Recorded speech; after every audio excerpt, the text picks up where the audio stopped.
اللہ کے نام سے جو بڑا مہربان نہایت رحم کرنے والا ہے۔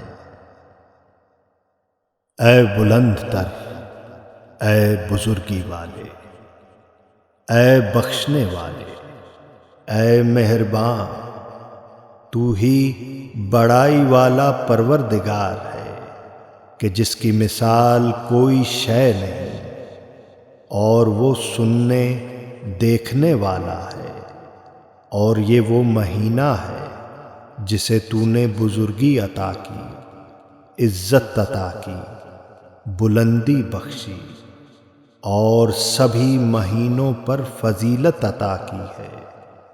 اور یہ وہ مہینہ ہے جس کے روزے تو نے مجھ پر فرض کیے ہیں۔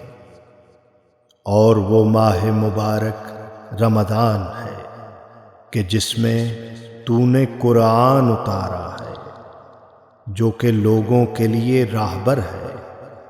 اس میں ہدایت کی دلیلیں اور حق و باطل کی تفریق ہے۔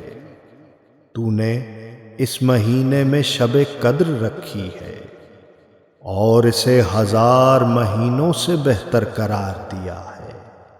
پس اے احسان کرنے والے، تجھ پر احسان نہیں کیا جا سکتا، تو مجھ پر احسان فرما۔ میری گردن آگ سے چھڑا کر ان کے ساتھ جن پر تو نے احسان کیا، اور مجھے جنت میں داخل فرما اپنی رحمت سے، اے سب سے زیادہ رحمت کرنے والے۔ اللہم صلی علی محمد و آل محمد وعجل فرجہ۔